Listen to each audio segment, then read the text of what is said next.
Hello everyone, today we are going to do an unboxing of the SHFiguarts Iron Man Mark 85 Endgame version. First of all, the box art of this version is much better than the last version. This time it is no longer a plain white box. The inner box is divided into two layers. The first one is Iron Man himself, and the second one is the effect and the Nano Blade. One of the very eye-catching accessories is the Nano Shield, and it is actually UV light sensitive, and I'm going to show you later on.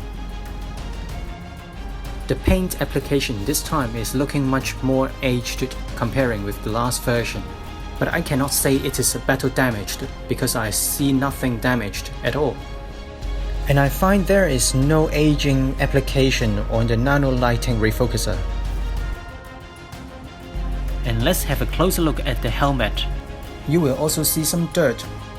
Then we can take a look at the two head sculpt SHFiguarts issued. As you can see from the right hand side, it is the Iron Man 3 version of Tony Stark. And we can clearly see that there is an improvement from Bandai throughout these years. The paint application is much more detailed.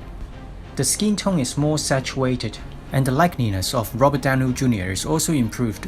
Of course, there are third-party manufacturers doing better head sculpts, but I would say this version is good enough for me.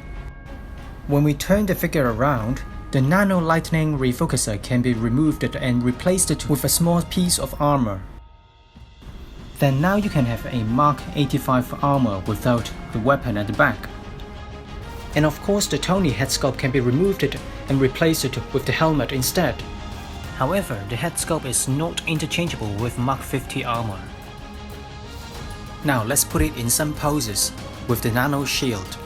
The size of the shield is big enough to cover up the whole armor, and I find the size is quite movie accurate. Then I tried to put it in some UV light, and I find that this shield is actually UV light sensitive. And in the box you can also find a Nano Blade. I would not suggest anyone to twist this Nano Blade with too much force, as I find it a bit fragile.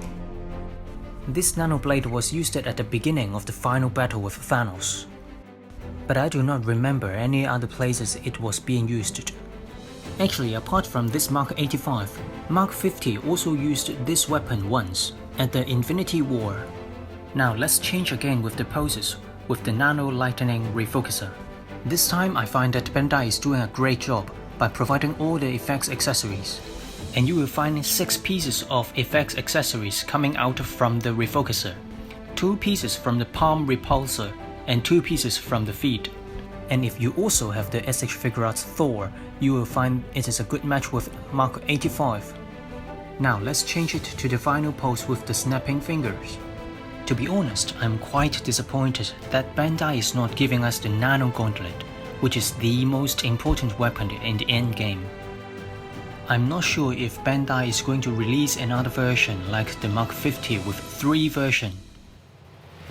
But after all, I would say that this is also a very good addition in your collection. In terms of accessories, there are plenty to play with: weapons, shield, effects, and of course the head sculpt and helmet. And in terms of paint application, I find there is improvement from the previous versions. And of course we can also see the improvement from the application of the head sculpt. Alright, that's it for this video. Remember to like, share and subscribe, and I will see you all in the next video.